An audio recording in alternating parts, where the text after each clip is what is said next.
Now it's going. Yeah, technically, yeah. So really it's not going. So now it should be going. Okay, now we're going.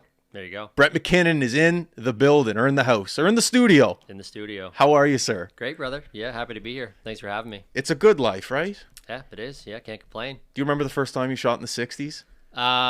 Would have been, I think I would have been 15. Yeah, early days in high school. Yeah, that was a good day. Oh, sure. man. I Yeah. hope one day I get to live a day like that. Yeah. How's your game? You playing much golf?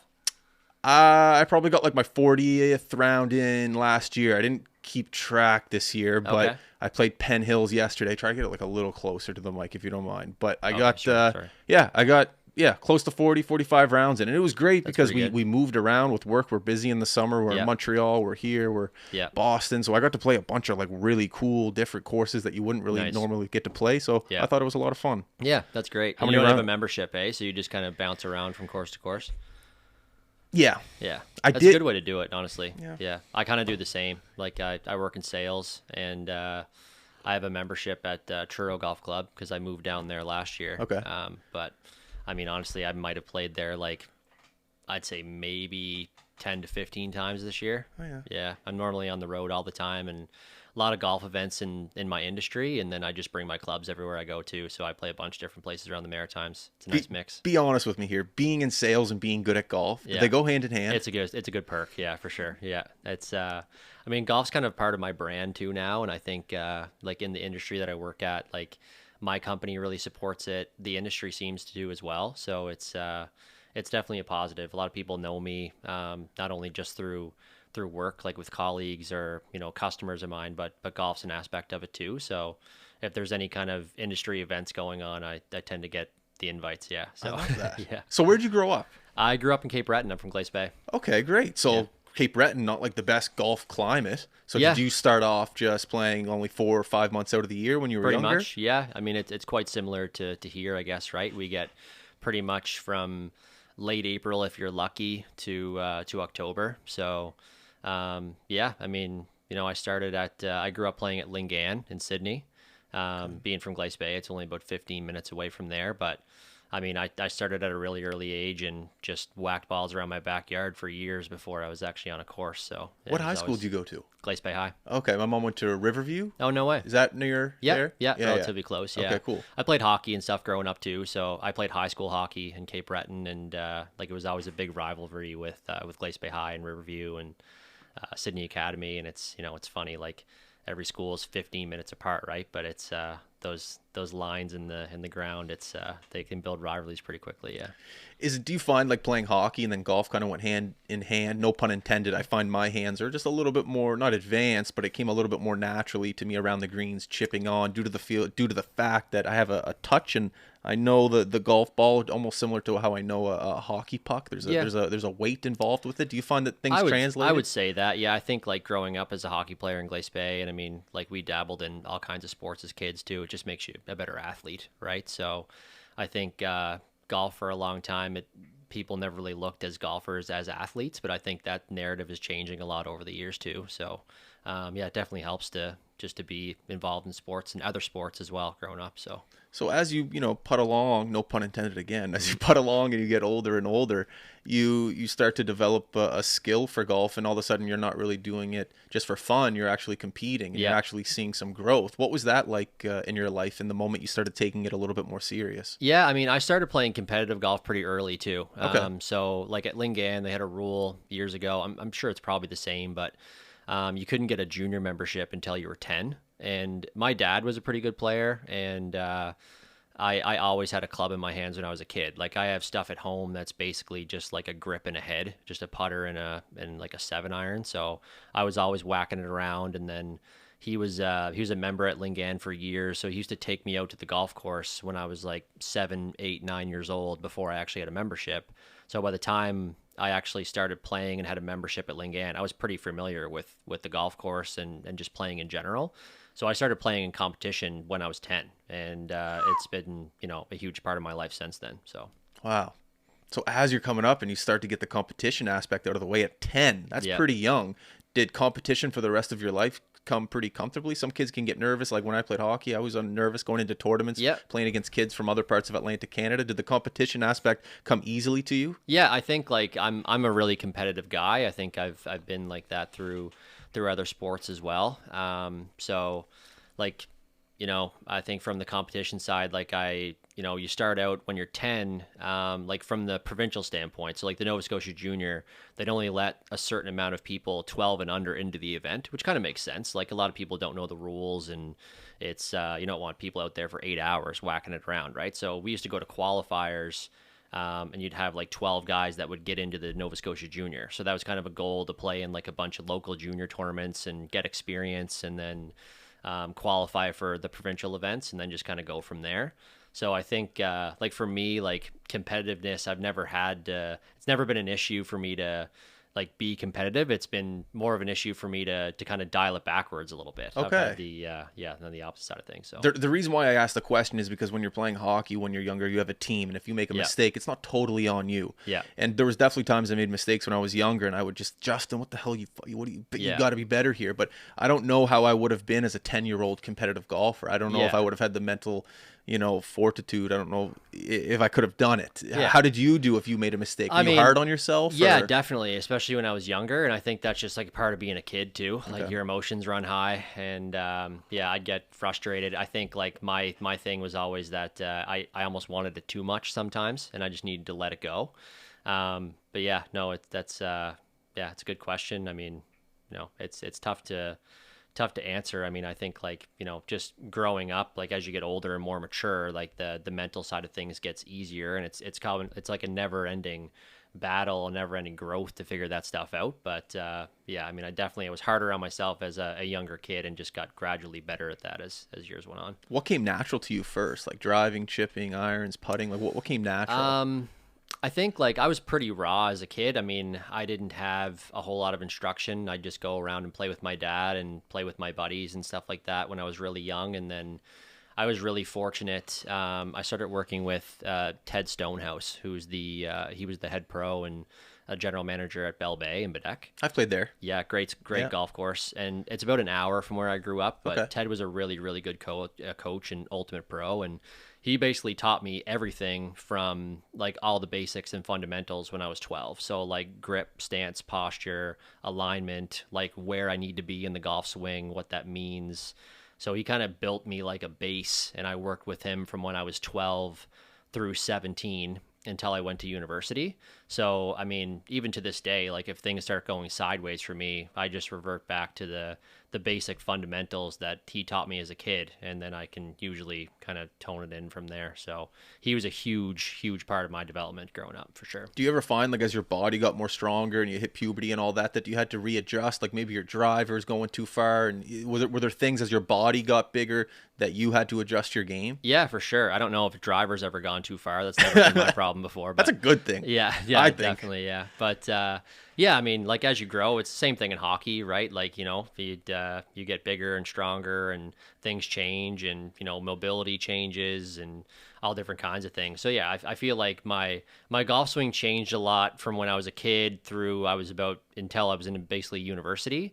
And then ever since then, I feel like it's been pretty similar for like the last dozen years or so, for sure. I don't think it's changed a whole lot since then. And have you, like, I don't know, I'm not assuming you're a golf nerd, but at what point do you have to really know the game of golf rather than your own game? Meaning you need to know if it's cold out, if the ball is going further. You need to know if you're playing in Scottsdale, how the ball is going to fly 150 in compared to playing in Cape Breton. Yeah. At what point of your career do you actually have to know the game in order to compete and win? Yeah, I mean, I think that's a hard thing to study. That's all just experience. Okay. You have to go there and see what it's like for yourself. I mean, I've played all over Canada and the U.S. and in a bunch of different climates and weather, and like you said, like ground conditions. Some places are firm, some places are super wet and receptive, and sometimes you're way above sea level, sometimes you're at sea level, and you just kind of make those adjustments on the fly. And so it's cool to play in different environments and see what the changes are like, for sure. But it's always been an exciting thing for me. Have you ever seen that clip of Phil Mickelson?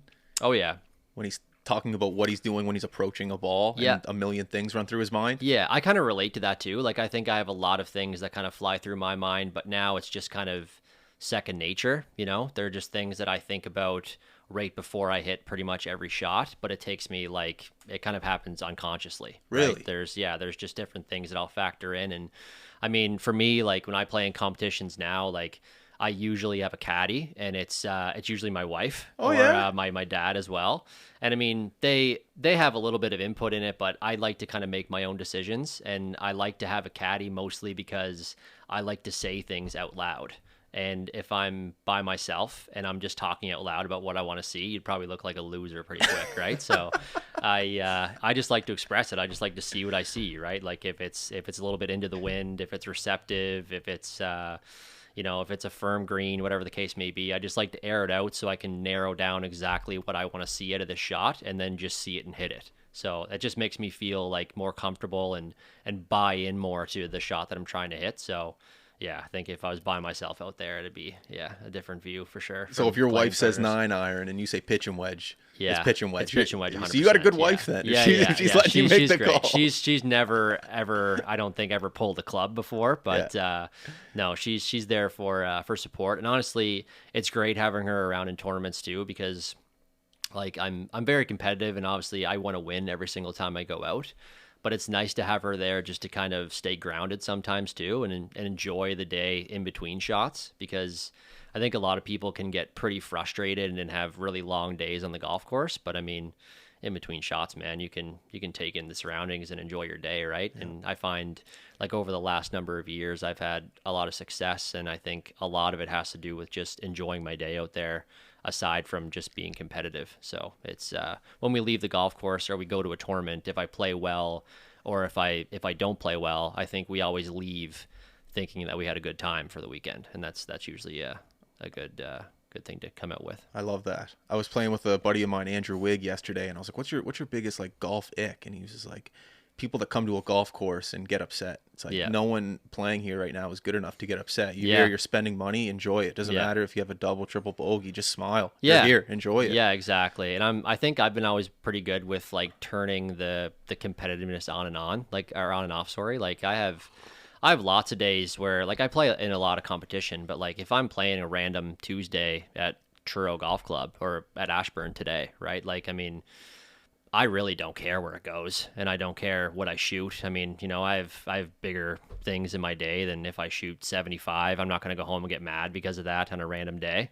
But I mean, I just try to enjoy it as much as I can too. It's supposed to be fun, right? It doesn't always have to be, just a grind out there. So I've heard guys at your level though, it has to be a little lonely, because you have to practice all the time, and some guys don't want to practice as much as maybe an individual like you. Is it a lonely adventure to get to the level you're at? It can be, sometimes. But I've always kind of enjoyed the process too. Like I grew up kind of as like a range rat at Lingan. Like my childcare was basically just get dropped off at the golf course for the day and get picked up later, right? So I'd hit a million balls, and I've always liked to kind of experiment and, try different things and try to create different shots and try different swings, whatever it may be. So I've always enjoyed that aspect, but I find, as I get older, like my practice time is a lot more quality over quantity. So I don't really practice like on a daily basis for hours at a time. I'm out there a couple of days a week at the max. And if I need to work on certain aspects, I'll focus on that. And,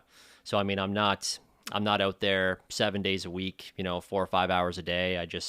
I work on the things that I feel like I need to when I can. But I for the most part, I play a lot, and I feel like that's where I really see more progress in my game, and I just get more comfortable out there as if I'm just getting reps on the golf course. So, nice. That's a great answer.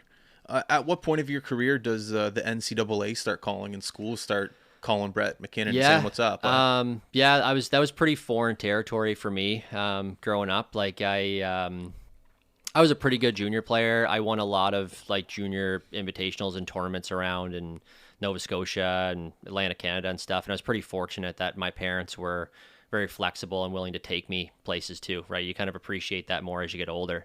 I think like that door kind of opened for me. I first started having conversations about it with my coach, Ted Stonehouse, because he played for a school in North Carolina. And I didn't really know much about the NCAA at the time. You know, it was like college golf wasn't on TV like it is today.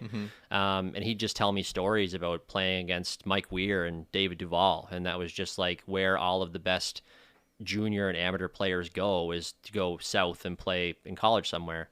So I would do a lot of research just by myself. I would look up schools and kind of see where they're located and, you know, what their team was like. And for me, like we traveled to Florida a lot on family vacations, like once a year. So I kind of had a sweet spot there, and I just wanted to go somewhere where I could play all year round. Because I mean, even back then, like I started in college 2011, like TrackMan wasn't even really a thing, right? So there wasn't really indoor spots you can go. But yeah, I won the CN Future Links Atlantic Championship when I was 16, and that kind of put me on the map a little bit more nationally. So I started getting some schools reach out then, and that's when I really started doing my own research and figuring out like what the NCAA was, and like what Division 1 was, and 2 and 3, and the NAIA, and like what other divisions had, and you know, different aspects about it. And you know, when I kind of started learning about that, I realized that all the best players in the world would want to go Division 1. So that's what I wanted to do. And then I would go online, I would find schools. I basically drew a line across like the central US, and I was like, I'll go anywhere below here because I wanted to just play all year round, right? So I'd find schools. I'd look at their roster. If they had a couple of, you know, seniors or juniors, depending on the year I was looking at it, I'd know they'd have space on their team in a couple of years' time. Yeah. And I would take my parents' landline and I would just cold call coaches. And I would be freaking out in my parents' bedroom over that too, just having a panic attack, basically waiting for someone to answer the phone, right? But yeah, just got introduced to it that way. And just I had a guy from Glace Bay that built me a website, and it just had like, you know, swing videos on there and different accomplishments, and I would just send that stuff to coaches, and then just started getting interest that way. And then as I continued playing in junior events when I was like 16 and 17, when I was in grade 12, that's when I had a good list of schools that were interested, and started traveling around to see them and tried to find the right fit. Unreal. So how did you land on Jacksonville? So I kind of narrowed it down to a few spots, and my dad and I actually traveled for a few months. We went down and visited 7 different schools, and they were all appealing for different reasons. But again, like all in Florida, sorry, the southeast. So yeah, there was you know, a couple in Florida, Georgia, North Carolina, and South Carolina. Nice. And we traveled around and checked them all out. And there's only so much information you can find online and just from talking to a coach, and you can get a better feel when you're actually on the ground, right? So like being from Glace Bay, I went to a small high school. I didn't want to go to a huge school and basically just be a number rather than a name. And I really wanted to play Division 1 as well, right? So there was quite a lot of interest for me at the Division 2 level. And then I had some interest, a couple of schools in the Division 1. So I kind of went and visited them all and kind of figured out what I wanted and what they had, right? Like, you know, some schools they had a good golf program, but their golf course wasn't, you know, 30 minutes within the school range. Like, you had to drive there. Other places where, you know, they played a short schedule in the NAIA, and they didn't have like a lot of equipment deals and stuff. It was just, you know, it wasn't exactly what I was looking for. And then when I went to Jacksonville, it just kind of checked a lot of boxes. Like I really liked the campus. It was pretty small, private school, like around 5,000 students, we'll say. The coach, Mike Blackburn, was a great guy. He played on tour for years. Really, really good player too. So, you know, someone I could rely on. And I mean, I was pretty raw, right? So I had a lot of questions about, I mean, how to even play the game. So I needed someone that I could really know that they've had a lot of experience to be able to help me with that. They played a great schedule. And we had a practice facility right on campus, which was great too. So I could just walk down out of my dorm and go practice if I wanted to. So a lot of things checked the boxes. And then the biggest thing for Jacksonville was our home course was TPC Sawgrass, where they play the players. So that was a cherry on top for sure. Like, I mean, I was pretty much set on going there after seeing the campus and meeting the coach and stuff. And then the coach actually set my dad and I up, and we went and played TPC Sawgrass. And I remember pulling in there for the first time. And before I even stepped on the tee, I was like, I'm 100% going here. right, this is a no-brainer. So yeah, so landed on Jacksonville, and I loved it there, man. It was a great spot for 5 years. It's funny how those like little moments like can solidify your next like 4 or 5 years. It's Yeah. like you just stepped onto the course and you're like, this is it. Yeah. You know? Yeah, You know, exactly. all the research, Yeah. everything you did, but it's just the feel. It's a Yeah, feel. exactly. It's definitely a feel. Yeah, because there was lots of other great spots too, and you know, that one I just knew right away once I stepped on campus that's where I wanted to be. So Yeah, it's wicked. If you're 150 out in Florida compared to Nova Scotia, are you hitting the same iron, or is it a pretty different much iron? like, yeah, Florida is like, it's pretty close to sea level too, but so it doesn't really change that much. But like, I played a lot in like the mountains in North Carolina, and that's way different up there. It goes like a club or a club and a half longer sometimes. It just seems to stay in the air forever. I've had a couple of weird ones too. Like usually when it's cold, like you guys would know here, like at the start of the end of the year, the ball goes nowhere. And, you know, if you're up in the mountains and it's cold, it just goes a normal distance that it would here. So it's kind of strange to adjust sometimes. You always feel like you really have to factor that stuff in to pull the right club, but it's really cool to see some different courses and elements for sure. What's some of your favorite grass to play on? I'm a big bent grass guy. Yeah? Yeah. I mean, like Bermuda grass, man, that was the biggest eye opener for me. Like, I mean, a lot of grass around here is pretty similar. And then when I went to Florida, Bermuda grass is a whole different animal, right? So that took a long time to figure out, and it's all just trial and error. That's not something you can just Google and ask how to play different shots. You got to feel it and be in it. So yeah, learned pretty quickly what a real flyer was, and you know, around the greens and Bermuda grass can be pretty challenging, and the greens are very difficult too. They break a lot differently compared to like a bent grass green, so it's a lot of different things to factor in, but it's cool. I was wondering if you could explain to people like how hard it is to make the tour. Like, you know, the average golfer, you know, maybe doesn't actually know Yeah. how many people love to play the game, how many people end up playing competitively, and then how many people end up falling short of like playing in the PGA Tour Yeah. because they missed one putt because they didn't make the qualifier. I was wondering if you could like break it down and simplify it for almost like a 5-year-old and how hard it is. Yeah, I can try to, I guess. I mean, I just think there's a lot of different levels to the game. Like there's a lot of good players everywhere, but I mean, there's a big difference between like a good player at a country club and then a good player provincially and a good pro, right? I mean, and a lot of it is the differences are minor, but over, you know, 4-day periods in a big tournament, it can look big, right? So like, for example, you know, if you and I are playing in a tournament, right, and it's a 4-day event and we play together all 4 days, right, and I make birdie on number 1 and you make bogey, and then every hole the rest of the day we go shot for shot, right? You know, you'd walk off the golf course and say, you know, I was with Brett all day today. He's no better than I am. There's no difference, right? But if we do that 4 days in a row, I win by 8 and you weren't even close, right? So it's fractions. But yeah, the best players in the world, man, like the pros, like have you ever been to a PGA Tour event or seen them live before? No. I just have a ton of appreciation for it because they're just really good at everything, you know, to be able to hit the different types of shots they hit, to have the control over the ball, to hit it both ways, to hit it high and low. And I think what people don't grasp sometimes is how difficult the golf courses they are that they play as well. I mean, you know, they're shooting, you know, what was it last week at the Pro Core? They shot like 18 or 19 under 1, but they're not playing Lingan from the white tees, right? It's not a 6,300 yard golf course. It's a 7,600 yard golf course that, you know, the rough is long, it's gnarly, the greens are as hard as this table, and they're running 13 on the stint meter. And if you've never seen what 13 on a stint meter is before, it's scary. So I just have a lot of appreciation for it. I think when you watch golf on TV, they make it look so simple, but if you've been there in person, you realize how difficult it really is. So there's a lot of different levels of the game. Those guys are pretty good, man.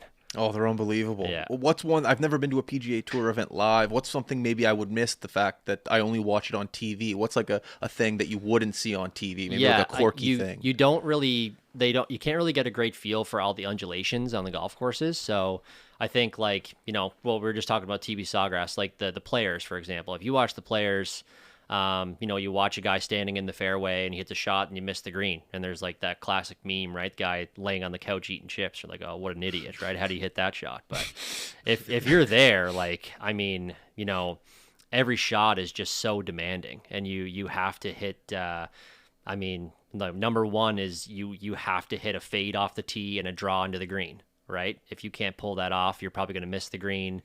Missing the greens out there, it's all just mounds and moguls, and you don't have any flat lies.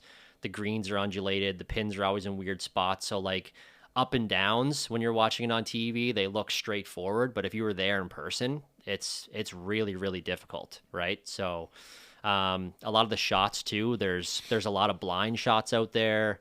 The greens are just so challenging too. So, it looks so straightforward on TV, but when you're there and in person, there's just so many other obstacles and things you need to factor in that it's just so impressive that they can shoot the scores that they do at these courses. I wasn't a fan of golf when I was younger, so I never got to watch Tiger on TV on Sunday. So now I just live through him through YouTube. Yeah. I'm assuming when you were younger, you watched Tiger. Yeah. How much fun was that era of life? And what you just explained to me there, how hard these pro courses are, did you understand that back when you were watching Tiger play? Not really. I think again, it's almost you have to experience it to be able to really understand it. So do you have a better, more appreciation for him now? Yeah, totally. Okay. Yeah, and I mean, growing up, like you said, you'd shoot, growing up Lingan, I'd shoot a couple under par, and I'm thinking, okay, well, guys on tour are shooting a couple under par too. It can't be that different. And then I'd get to university, and in college golf, man, we played some bears of golf courses, like lots of courses that they played on the PGA Tour, and it's just different, like I'd have a good day. If I had a good day today at Ashburn, I can shoot 4, 5, 6 under, whatever. But if I go to courses like, that I played in university, like Sawgrass or Sawgrass Country Club or places like that, I mean, a good day for me out there could be a couple over par. And, those guys are just, they shoot a few under, and over 4 days, all of a sudden your gap is 20, 30 shots, and it doesn't feel like it's that much, right? But yeah, it's really impressive what they can do, especially with longer courses. I mean, if you go to a golf course that plays 7,600 yards, man, like that's there's no par fours out there where you're hitting driver wedge. It's driver 4-iron or 5-iron, and the rough is long. A lot of times you can't even hit those clubs out of the rough. So it's pretty impressive what they can do for sure. Have you ever played over in Ireland? I haven't, man. I'd love to get over there someday for sure. My wife's got a good friend that lives in Scotland too. Oh, and wow. We haven't put anything to paper yet, but I'd love to get over there and play a couple courses. Yeah. I've never actually left North America. So, okay. Yeah, I'd love to get over and experience some other stuff. So in North America, what's your favorite golf experience? What course? Not just the course, the service, maybe you stayed for dinner after, the food. Like, what was the best overall experience at a golf club? Good question. I've been to a few. I mean, from like golf course wise, like I have a huge soft spot for the Highland Links in Cape Breton. That's one of my favorite spots to go. Cabot's really cool as well. But like from a full experience, like, I mean, some of the tournaments that I get to play in are really cool. They put a lot of money into them, and they make you feel pretty special when you're there. I went down and played in a tournament in Tampa last year. It's called the Gasparilla Invitational, and it's one of the biggest mid-amateur events in the world. And just the way they treat you there is incredible. There's fans everywhere. There's volunteers basically on every hole. The dinners afterwards are amazing. The cocktail hours, lots of people around. You get to meet everybody too. So they pretty much just roll out the red carpet for you when you're there, which is pretty special, right? It's just different than what you see on a day-to-day basis just playing at home. So yeah, there's been a few experiences like that are really cool, and it's nice to get invited to events like that too and be able to take it in. So, absolutely. Yeah. What were the rumblings like in Cape Breton as Cabot was being built? Did they back then when it was being built, this place is going to be special, or it's just another course? I think it was kind of the opposite. I thought people might have thought he was nuts for trying to put it there. Really? Yeah. I mean, it's there wasn't a whole lot going on over there, man. Like that side of the island's pretty quiet, right? And to put golf courses there, the big question was, how are people going to get there? Where are they going to stay when they get there? But I mean, like Ben Cowendor and the crew there, I mean, that place is really special, man. Have you guys been? Have you been, Mace? Yeah. I've been seeing it. I haven't golfed there. But Yeah. I've played 3 times, twice at Cliffs. Yeah. Once at the Nest there. Mm-hmm. And then what was the other one there? The Links. Links. Yeah. So I got all 3 in, and I think it was all last year. Yeah. in It's October. pretty cool. It's pretty unique, you know. But it goes back to my question about like the golf was great, but the experience was the best part. Like the villas, the food, the restaurant, the shop, the customer service, the caddy experience, like the whole thing. They built an empire there pretty quickly, you know. And I mean, the other courses that are popping up too, like the one in Florida is apparently amazing. The one in Revelstoke that they're going to make is apparently going to be insane as well. But yeah, so my coach growing up, Ted Stonehouse, is actually the director of golf for Cabot now as well. So he's been there for the last number of years since they started. But it's a pretty cool experience. Yeah, they did a good job. I mean, you know, I went from when it first opened, they used to have Cape Breton rates, and because not a lot of people were traveling in to play, right? So my dad and I went up a few times, and we'd pay like $50 to go play. And now it's now you know you need to save up with your buddies, for a night stay and a couple of rounds, right? So I haven't been in the last couple of years, but it's a pretty cool spot to go. Yeah, it's mad. It was that was my first experience of like, whoa, golf can be kind of something different than just a game. It was like a memory thing. Yeah, absolutely. You know, it was a lot of fun. Yeah. Looking at the modern day of golf, and we had this conversation right before the podcast started, and we talked about YouTube golfers, we talked about people on PGA Tour compared to the other stuff and the other business side of golf. Yeah. Where do you see golf in the next 5 years in terms of kids coming up and wanting to play on the PGA Tour instead of maybe being a YouTuber or maybe going to live? Like, what's your prediction, I guess, in the next 5 years with the popularity aspect of it? Yeah, it's hard to say, man. I think golf just continues to grow too. Like ever since COVID, basically, it's boomed, right? Especially here. I mean, it's hard to get a membership at any golf course around here. People are on waiting lists for years. So, but I think like at the end of the day, Live definitely helped out the PGA Tour as well. You know, there's more money on the table for everybody. I think Live's a pretty cool option too. So there's more options for people to be able to go play professionally and make a lot of money and not just be focused on one tour in particular. But you know, hopefully there's more money to fly around on different tours and give people opportunities to play professionally at different levels and actually make a real living. Because I think for a long time, you know, a lot of the lower level tours, like your Canadian tour and your Latin American tour, I mean, it's kind of like hockey where, you know, they'd be considered kind of like the East Coast League, I guess, when you're on your way through to the PGA Tour. Okay. So it's, you know, you're making money if you're playing well week to week, making checks, but like your travel expenses are so high that you really need to get off those tours as soon as possible, right? You're there it's a developmental tour, and then you're trying to move on. But it'd be nice to be able to give people a little bit more of a comfortable living when they're starting out professionally. Because I know, you know, if you're just on your own, if you don't have sponsors, it can be pretty hard to kind of make ends meet financially when you first get going. So, but the YouTube side is really cool too. I didn't think I'd actually be invested in it at all, but there's a lot of great content out there, and I think there's a lot of great golf out there, and there's a lot of golf out there that's just for the content itself, right? Like Bob, like Bob Does Sports and those guys, and like even I was watching the Writers Cup, Barstool is doing it, and they're doing like, you know, 9-hole matches, and like some of the guys haven't played golf in a couple of years, man, right? They're all over the map, but the content on there is hilarious, right? So there's definitely space for it, and it's cool. There's like a really good competitive side on there, and there's also showing a lot more of the fun side too that people can buy into. So there's lots of options for kids going through, and I mean even people our age right now to dive into it in different areas. So yeah. What was your thought like 5 years ago though? Like when the boom came, you know, like apparently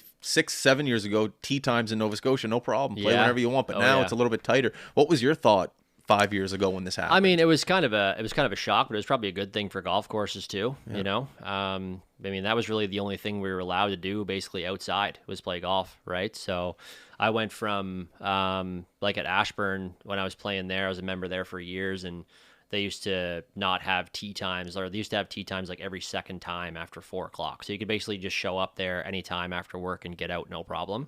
And now it's like, you know, lottery systems, and you know, you really have to book tee times basically a week in advance to be able to get something locked in.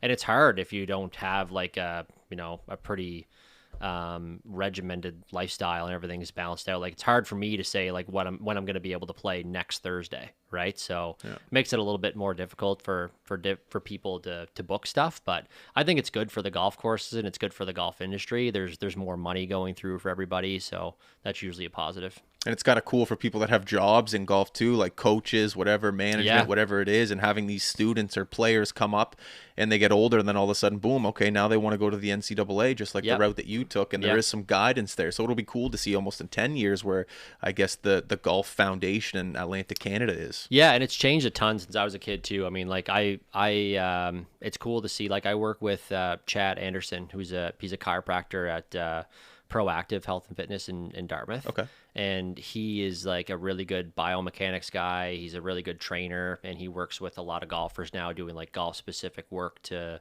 help them be better athletes and better players. And he works with a lot of juniors, a lot of just everyday golfers in their 40s, 50s, 60s, whatever, that just want to be better.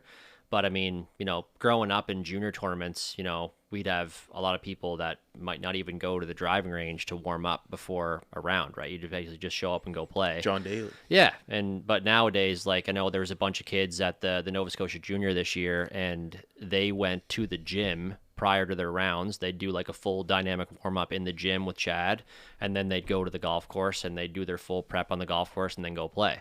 So, I mean, they're off to a way better start than we ever were as kids. You know what I mean? So that dynamic's changing a lot, and it's just kind of getting people prepared and, off on the right foot to play better golf at a young age. So, and I think with like TrackMan now and all the options for indoors, I mean, I remember when I was a kid, my dad had a garage, like a standalone garage in this, it was an empty lot with just a garage on it, and I had like a fish net that kind of blocked the back wall, and I just hit balls off of carpet into the net.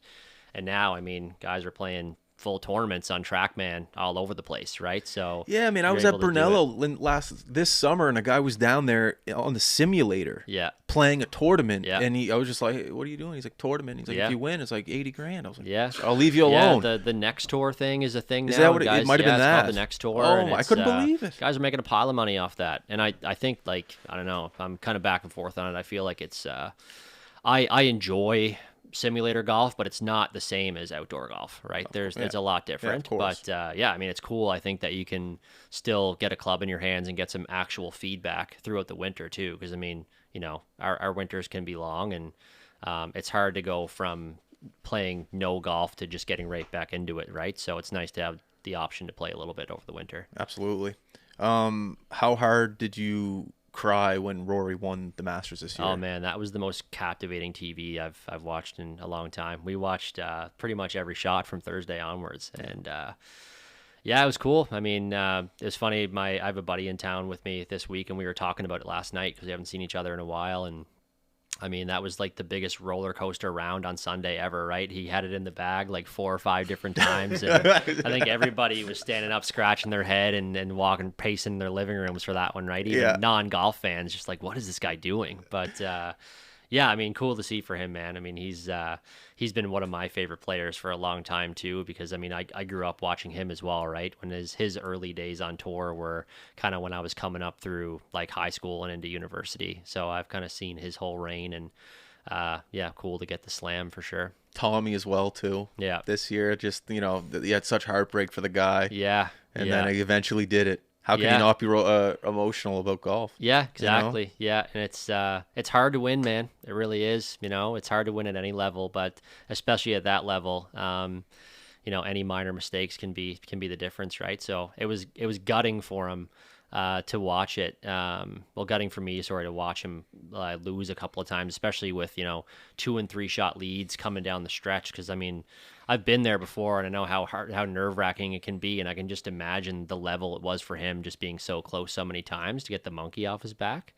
But it's funny. I talked to my dad about it, and he's like, "Oh yeah, poor Tommy. He only made $1.5 million this week." So at the end of the day, he's not worried about the power bill, but it's he's doing well, and I'm sure now, like after getting that monkey off his back, there's probably a lot more wins to come in his future too. Well, I talked about your golf resume on the intro here, and you want to talk about wins, Brett. You're a killer. Yeah, I'm a little nervous right here.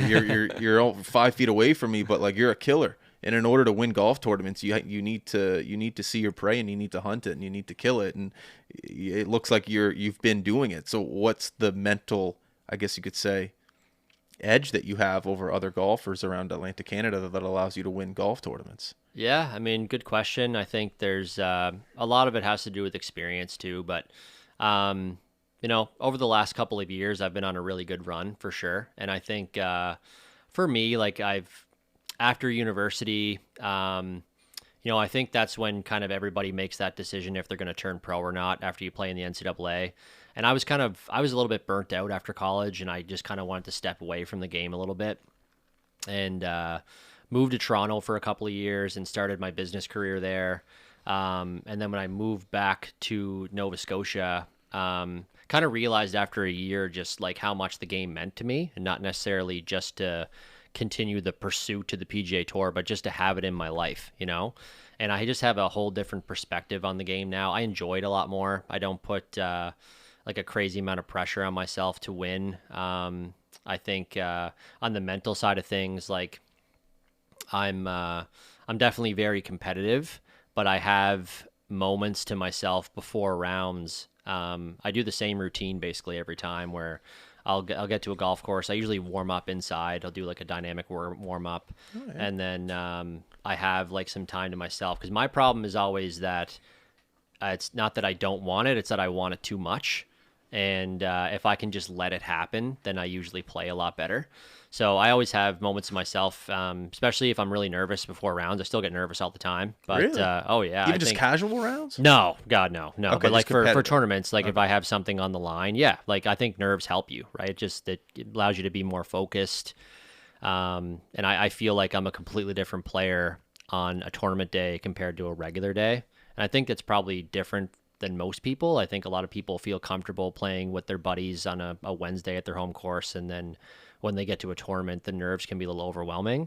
But for me, I feel like I have a much better chance of putting together a really good number in a tournament than I do on a regular day at home. Just because I care more, I focus more on what's happening, and it's just kind of a better setup for me and how I'm wired, I guess.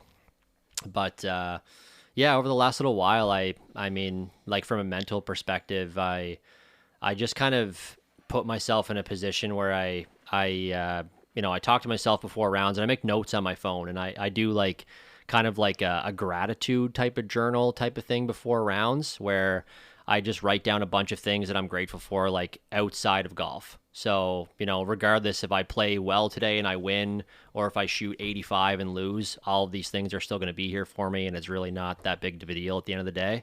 And I think that's allowed me just to let things happen more and relax on the golf course. And I have like kind of like a nice sense of calmness when I'm out there in competition. Like I'm very awake and alert and aware of everything that's going on, but I'm not like trembling and shaking nerve wise. I'm just very calm. So I find that's allowed me to, I don't think I'm afraid to lose. I'm not afraid to hit different shots. And, I think that really helps, especially when you're coming down the stretch in a tournament, where other guys may have, their nerves might point them in a bad direction. I feel like it just kind of helps me stay on the right path, and allows me to be patient too. So I've had a lot of wins over the last number of years where, on paper it might look like I was running away with a lot of things, but the truth is a lot of them were really close, and I've had a lot of come from behind victories too. So just kind of staying in the moment and letting it all happen has been a really big key for me. I like that journal thing you talked about. You write things that you're grateful for, no matter win or lose. At the end of the day, you're still going to come home to the things. Yeah, it's kind of big for me. I think like for a long time when I was growing up, it was like I basically thought of it as like life or death. Like I just wanted it so bad that it basically burnt me out on the golf course, right? But now I think if I can just let things happen, I play a lot better. And if I'm it's funny, like I think people talk about it a lot. I'm a lot more process oriented than outcome focused, if that makes sense. And when I stopped worrying about the outcome, I started winning way more.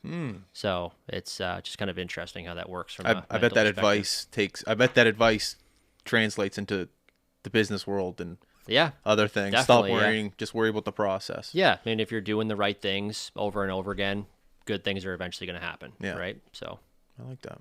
Any superstitions? No, not that I'm aware of. No. Really? I feel like I do the same kind of routine pretty unconsciously sometimes, but no, not really. No, I think I used to have some when I was a kid for sure, and especially in university when you're out there grinding every single day. There was a few little things, but no, now I'm pretty much just I kind of think of myself as like kind of like more of an athletic type of player where I'm just kind of like see shot, hit shot type of thing. So I don't really have any kind of like, you know, I wouldn't say superstitions before shots or anything. I'm kind of a quick player, so I just kind of see it, hit it. But do you have like a routine, almost like a basketball player before a free throw, like yeah, before you putt? I line up and set up to a shot basically exactly the same every single time. Okay. And I kind of just do it unconsciously now though, so it's not something I really have to think about. It's just how I go about it, and I think if I played on TV more, I think people would probably pick up on a couple of things. Like I know I pull my glove in a certain way and I always walk into the ball the same way, but like I never think about that. It just happens, you know? And I think it's just from playing so much over the years. So, okay. Yeah. How many rounds do you think you get in a year, like on average? It's a good question, man. Like nowadays, I feel like I play a couple of times a week is kind of my normal amount now. And okay. I'd like to get in more for sure. I mean, I think in the peak, like when I'm playing in tournaments, how I like to prep is I'd like to play like for like 2 or 3 days in a row before it starts and just have good reps going and have a little bit of momentum before tournament starts. But, you know, I used to be out there, especially in university, man, like I'd be practicing and playing every single day all year. But now I just, like I said, I think quality over quantity is a big thing. And for me, I just I like to go a couple of times a week and feel sharp enough, and then just try to sharpen up a little bit before tournaments, and then kind of go from there. Brand loyalty. Are you loyal to a brand, or you'll mix? I mean, I don't have any sponsors. Okay, so talk freely. Yeah, you know, but I've always been a Titleist guy. Okay. I think in university we were sponsored by Titleist and FootJoy. Okay. So I started using Titleist stuff. Actually, I had a set of irons when I was a teenager. They were like Titleist blades. I got a couple of new sets in university, and I've always just stuck with them. So I use the same clubs now that I've had since 2014. No way. So, yeah, I got a Holy new driver, smokes. but I've had the same irons since 2014, same hybrid, same 3-wood. I get new wedges every like year and a half just to kind of keep those sharp, but I really don't change much. No. All right. I'm excited to see your irons since you've had them since 2014. Yeah, there must be a nice little dot in the middle of them. I keep them all. in pretty good shape, so they're fine. Yeah. But I mean, I don't know. If it's not broke, don't fix it type of thing. I mean, you know, if I had a brand deal with a company and they were like, hey, you know, will you try the new stuff every single year and just kind of give us feedback? I probably would. Yeah. But I mean, for me, I don't have a deal anywhere, so I'm not buying a $3,000 set of irons when mine are perfectly fine. Fair enough. So, I like that. yeah. Well, there's always the debate in every sport. It's the kid who maybe isn't that skilled, but his parents buy him the nicest whatever, and they think it helps. And I've always had, not shitty gear, but I've never had top of the line gear, and I've always been a pretty good athlete. So I've always believed in the athlete more than the instrument. Yeah. So it seems like you kind of follow the same. I'm kind of the same way. I think it's it's always more the painter than the paintbrush. Yep. You know, but at the same time, I think if you're trying to be a good player and you want to get better and you're playing a lot of golf, I think it's important to get fitted for things though. I've never been fitted. I gotta. It's good, man. You should it? do it. Yeah, it's worth it just to get fitted for the right shafts and then kind of learn what lofts and lies are and how that affects your game too. Those are big things that are overlooked by the vast majority of people.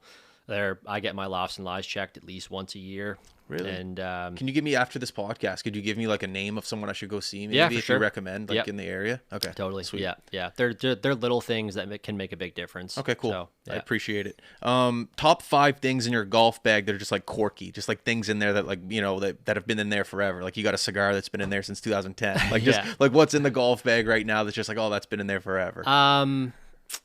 Geez, man. I've used the same ball marker for 15 years probably. What is it? So it was actually like a tea gift at my home event in university, and it was our sponsor's logo. It's a ball marker, and it's like our sponsor's logo in the middle, and then around the edges of the coin, it's all the universities that played, and it's on both sides. So it's just kind of like a memorabilia piece, but I've just always used it, and I get the gear sometimes, especially from my buddies. They call it a manhole cover because it's a lot bigger than like a loonie. But whatever. No, that's kind of my thing. It's like a poker chip. Yeah, exactly. But other than that, no. I mean, I tend to like usually when we're playing in provincial events or if I'm going to national tournaments, we usually get new bags and stuff for that too. So No way. usually I'm switching back and forth between bags a couple times a year. So there's not many things that I put in there. It's just a couple of small things that I always keep with me, like my ball marker and my lineup tool and my markers have always been the same for years. So. What's your lineup tool? Is it the one with the mirror? I have a mirror as well, but I put a line on my golf ball, like for when I'm putting. Oh, what color?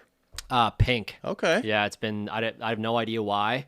It's been in my bag for years, and I've always used it. Okay. So, yeah. See, now we're talking. Same marker, like pink dot, pink line, since I don't even know when the last time I've had a different color on there. I was going to say, I've never seen one of those balls in the woods, so that means you're pretty good. I've never seen a pink line. If you look enough, they're definitely in there in different places for sure. But no like toenail clipper, no like Band-Aid, no like, you got sunscreen in there, bug spray. You got yeah, of course. But I'm bad for not having that stuff too. That's my wife is great for having that stuff in the bag when we're getting ready for tournaments. I'm kind of bare minimum, and then get to the golf course and realize I don't have a couple of things, kind of thing. But no, there's not much too quirky about my stuff. No. So how much time are we at, Mace? 50. What time are we? 1 o'clock. Okay, no, we got time. I love the advice question, especially with golf. Hockey, I pretty much know all the advice you can give. Yeah. But golf, I'm still a student of the game. I just started 5 years ago. I'm still learning myself. Yep. Like I told you at the beginning, I hope one day to shoot into the 60s. I only shot into the 70s twice. I really want to know what you would say to almost like a 14, 15-year-old and their skill set, because that's kind of where I think of my skill set is. Like if I'm just starting out, I'm still pretty young, I'm still learning. But what's that next step for that 15, 16-year-old in order to start shooting consistently into maybe like the high to mid 70s? What's that advice? No, it's a good question. I mean, I think working with someone, working with a coach is somebody that's good, especially for a kid, because I think a lot of kids can be pretty raw and they just get up there and whack it. But the thing that I see for a lot of younger players and a lot of higher handicappers, they don't have the fundamental basics that you need to be consistent. Like there's a lot of people that I see, especially playing in work events, where they're basically set up for failure before they even pull the club back, right? Like their alignment is way off, their grip is off. There's just like basic things that you can get a better understanding for, and it definitely sets you up for success before you even start pulling the club back. So that's a big thing.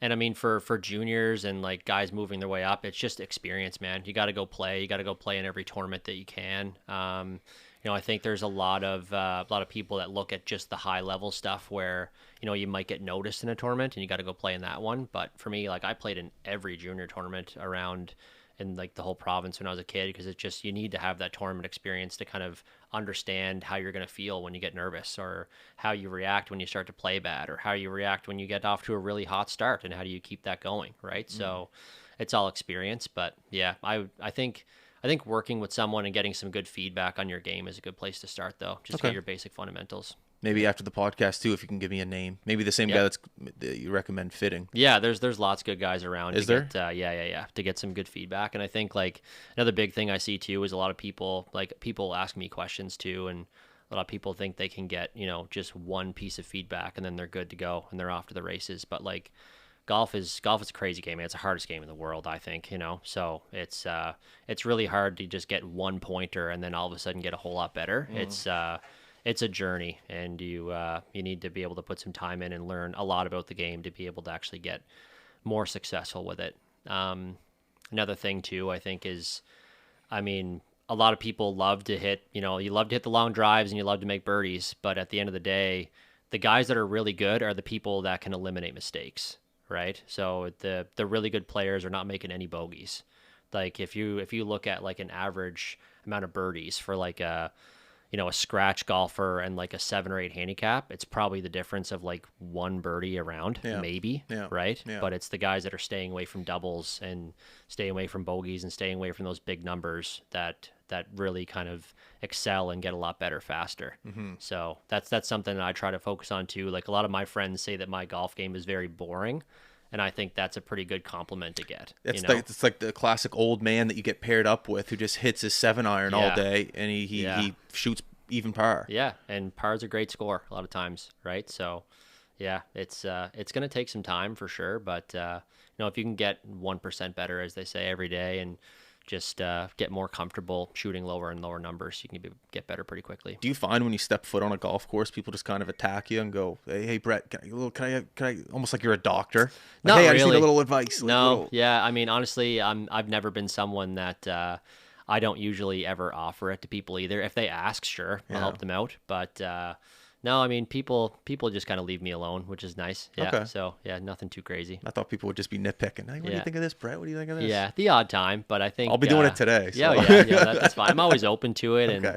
I'm I don't know. I'm not a huge technical person either. Like, I mean, even like when I was getting coached as a kid, like I know a lot about my own golf swing and how it works, but I don't think I'm like crazy super sound like in the technical aspect for a lot of other players. So like I don't know if coaching may be in my future down the road, but I still think that I think I need to learn a lot more about the golf swing mechanics, and I'm just someone that doesn't really dive into it. Like I have no idea about shafts, the technical side of golf clubs and stuff too. Like I get fitted, I trust the guys that fit me, I use my stuff, and I've always used the same stuff. Right. So yeah, kind of different that way, I guess. Favorite coolest person you've ever played golf with? Just got around him with like a really like. Oof.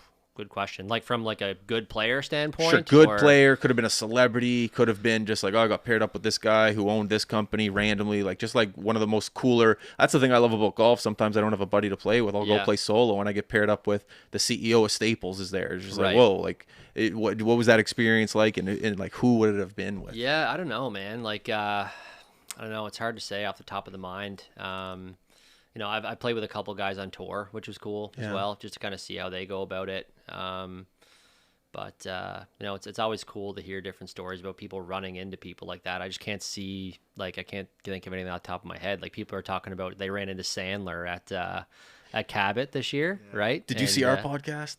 We were there that day. You were there that day? We were there that day. No way. We were there that day. That Sunday.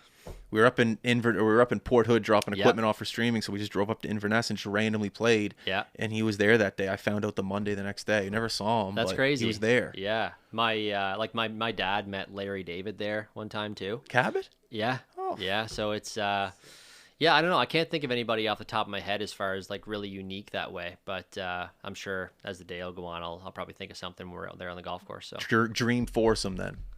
Oh man, that's a good question too. I'd love to play with Tiger. Obviously, I've been a huge Tiger fan forever. Okay. And I mean, I'm a sports fan too, man. I'd love to get Sidney Crosby in a foursome.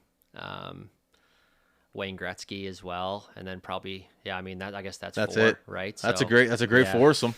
Yeah, I mean, there's a bunch of different pros I'd love to play with too, but I mean, off the top of my head, that's kind of where I'd probably go with it. Unreal. Yeah. Brett, I want to thank you. You're the man. I appreciate this coming on. The day's not over. We're heading out to Ashburn. We're going to get around it. I cannot wait. We got to figure out what we're going to do. We got to come up with a competition if we're going to be. I think we should be on the same team and try to like break a score on the front nine. Okay, sure. Yeah, I want to be part of your ride here and what it feels like to try to like break 30 on the front nine, like something like that. I don't know. We'll figure it out. Yeah, but we'll figure that out. Either way, man, thank you for letting me pick your brain today. I really do appreciate it. Oh yeah, thanks for having me. It was fun. I'll be tuning in to whatever success you have in the future. So I wish you the best of luck. Thanks. Appreciate it. Thanks a lot. Everyone tuning in, thank you very much for all the support. Likes, clicks, shares, comments, all that good stuff.